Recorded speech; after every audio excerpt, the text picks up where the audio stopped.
వేదిక టీవీ ప్రేక్షకులకు స్వాగతం. వేదిక టీవీ చేపడుతున్న సర్వే ఏదైతే ఉందో ఇది కేవలం ప్రజల అభిప్రాయాలు మాత్రమే. వేదిక టీవీ అభిప్రాయం కాదు. నిజాన్ని నిర్భయంగా ప్రజలతో మాట్లాడి చర్చించడానికి వేదిక టీవీ ఎల్లప్పుడూ కృషి చేస్తుంది. ప్రజల సమస్యలను ప్రభుత్వానికి చేరవేయడమే లక్ష్యంగా ఈ సర్వే చేపడుతున్నాం. ఇందులో భాగంగా ఈరోజు సూర్యాపేట జిల్లాకు రావడం జరిగింది. మరి ఈ సూర్యాపేటలో ఉన్నటువంటి కొత్త బస్ స్టాండ్కి చాలా గ్రామాల నుంచి ప్రజలు నేరేడుచెల్ల, భీమారం, కోదాడ, తుంగతుర్తి, తొర్రూరు, ఖమ్మం, మహబూబాబాద్, నల్గొండ, నెక్రకల్ నుంచి ప్రజలు ఇక్కడికి రాకపోకలు సాగిస్తుంటారు.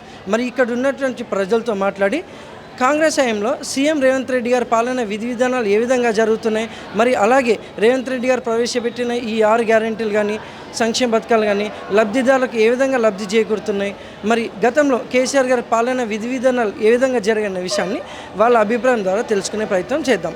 రిపోర్టర్ కార్తిక్ గౌడ్, వేదిక టీవీ. నమస్తే అండి. మీ పేరు సార్? శ్రీనివాసరావు. ఏం చేస్తుంటారు సార్? నేను ఎస్బీఐ లైఫ్ ఇన్సూరెన్స్ చేస్తుండే. గ్రామం, మండలం? కోదాడ మండలం, కోవాడ. సీఎం రేవంత్ రెడ్డి గారి పాలనపై మీ అభిప్రాయం ఏంటి సార్? సీఎం రేవంత్ రెడ్డి గారి పాలన బాగానే సార్. ప్రజెంట్ అయితే నిరుద్యోగులు కదా యువరాజు పథకం పెట్టాడు కదా. గత పాలన కంటే ఈ పాలన కొంచెం బెస్ట్ అనిపిస్తుంది నాకు. సకాలంలో సన్న బియ్యం రైస్ వస్తున్నాయి. ఒకప్పుడు దొడ్డు బియ్యం అంటే మనకి కేసరి పాలన దొడ్డు బియ్యం వచ్చేది. ఇప్పుడు మనకి సన్న బియ్యం వస్తున్నాయి కదా. చాలా హ్యాపీగా ఉంటున్నాం. సో హ్యాపీ రేవంత్ రెడ్డి పాలన బాగానే. ఓకే.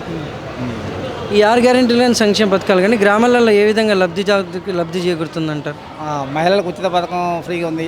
బస్సు వాళ్ళు చాలా ఎంజాయ్ చేస్తున్నారు. గ్యాస్ పథకం ఫ్రీగా ఉంది. ఇప్పుడు లబ్ధిదారులకి అది ఇంద్రమ్మ ఇల్లు చాలా వరకు అయితే హ్యాపీగా ఉంది సార్. ఈ పథకాల వల్ల కొంచెం జనాలకు కొంచెం హ్యాపీనెస్ బాగానే ఉంది. హ్యాపీగా ఉంది. మరి గతంలో కేసీఆర్ గారి పాలనపై మీ అభిప్రాయం ఏంటి సార్? గతంలో కేసీఆర్ వల్ల నిరుద్యోగులకు యువత బాగా దెబ్బతి సార్. అసలు ఉద్యోగాలు నోటిఫికేషన్ ఉండడం వల్ల చాలామంది యువతకులయ్యారు. కావాలని ఎగ్జామ్లకి కేసీఆర్ దించారు.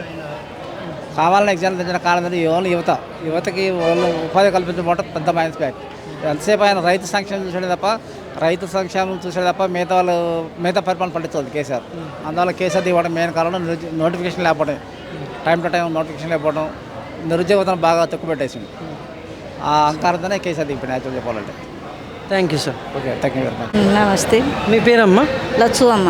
ఏం చేస్తుంటారమ్మా? మేము వ్యవసాయమేమి. గ్రామం, మండలం? బొత్తలపాలెం, పాలకీడు, బొత్తలపాలెం. సీఎం రేవంత్ రెడ్డి గారి పాలనపై మీ అభిప్రాయం ఏంటమ్మా? అది కరెంటు ఉచితం కాలేదు మాకు. బియ్యం సన్న బియ్యం ఏమి వస్తున్నాయి, గ్యాస్ రావట్లేదండి. పొలం పావుది ఒక 3 ఎకరాలు ఉంది, పడ్డాయి. రుణమాఫీ జరిగిందా? జరిగింది. ఎంత జరిగిందమ్మా రుణమాఫీ? ఎంతో నాన్న ఇది ఐడియా లేదు. అయింది. రైతు బంధు వచ్చిందా? వచ్చింది. ఏమేం కావట్లేదు? కరెంటు గ్యాస్ కాలే. కరెంటు గ్యాస్ ఒకటి రావట్లేదు. మరి దరఖాస్తు పెట్టారా? పెట్టినాం కానీ రాలేదు. మరి గతంలో కేసీఆర్ గారి పాలనపై మీ అభిప్రాయం ఏంటమ్మా? మాకు అప్పుడు ఆయన చేసినవన్నీ వచ్చినాయి. ఇప్పుడు పొలం రైతు తమ్ముడు పడ్డాయి. అప్పుడు కూడా రుణమాఫీ అయింది. అంతవరకు థ్యాంక్స్ అమ్మ. వదిన కోసం పోయి వాళ్ళద్రి గట్టించి ఒరిగిపోతే తమ్ముడా, లచ్చనారావుని ముద్దల తమ్ముడా, పాలవర్ణం చిలుక నీ పైన వాలంగా, పాలవర్ణం చిలుక నీ పైన వాలంగా, పలకవైతే తమ్ముడా, లచ్చనారావుని ముద్దల తమ్ముడా, నీలవర్ణం చిలుక నీ పైన వాలంగా, నీలవర్ణం చిలుక నీ పైన వాలంగా, నిద్రపోతే తమ్ముడా, లచ్చనారావుని ముద్దల తమ్ముడా, కొండల సందున కోనేరుదో ఉంచి, కొండల సందున కోనేరుదో ఉంచి కూలిపోతే తమ్ముడా, లచ్చనారావుని ముద్దల తమ్ముడా, పగవారి బాణాలు పైబాడి వస్తుంటే, పగవారి బాణాలు పైబాడి వస్తుంటే పలకవైతే తమ్ముడా, లచ్చనారావుని ముద్దల తమ్ముడా, మీ వదిన సీతమ్మ నీ తమ్ముడేడంటే, మీ వదిన సీతమ్మ నీ తమ్ముడేడంటే, ఆమెతోనే మందును లచ్చనారావుని ముద్దల తమ్ముడా, 3000 మంది ముత్యాల గొడుగులో, 3000 ముత్యాల గొడుగులో ముందు వస్తున్నందున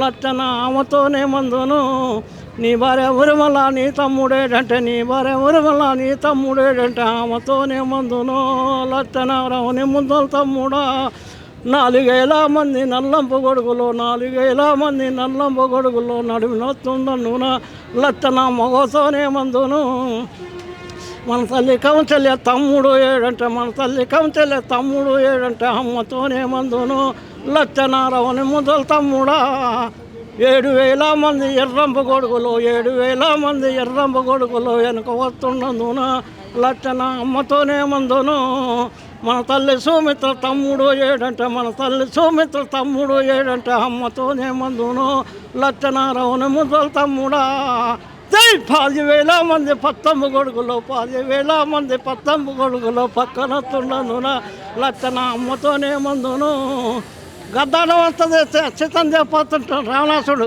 గద్ద హడవేలోన గరళతమ్మం మీద గద్ద హడవేలోన గరళతమ్మం మీద గద్దవై నిల్చున్నావా లచ్చన బోధవై నిల్చున్నావా నువ్వు పెట్టిన తిరుమల పేడెత్తలేదుగా నువ్వు పెట్టిన తిరుమల పేడెత్తలేదుగా నీ ముద్దు ముఖం చంద్రబింబం నువ్వు గట్టె దోతులు పెట్టెలుండా ఉండే నువ్వు గట్టె దోతులు పెట్టెలుండా పెట్టెల దోతులు అంతన్న మాయలే నువ్వు కూడా అయ్యో జయలంగ రత్నాలు ముత్యాలు రాసిపోసిన రీతు నా కూడి బోధము కూలిపోయిన రీతు కూలిపోతే తమ్ముడా లచ్చనారావుని ముద్దలు తమ్ముడా హంజనేడు పోయి అరగడియాల హంజనేడు పోయి అరగడియాల సంజీవ పుల్లము ఇంకా రాకపాయ సంజీవ కొండలు సంకన పెట్టుక అనుడొత్తుండదునా లచ్చన అందత ఏమందును ఇంద్రియ బాణాలు ఇడిబాడి వస్తుంటే ఇంద్రియ బాణాలు ఇడిబాడి వస్తుంటే నిల్చుడు మాట్లాడుమా లచ్చనారావుని ముద్దలు తమ్ముడా జేజలత్యమో రంగహరి అరరంగహరి ఇది మా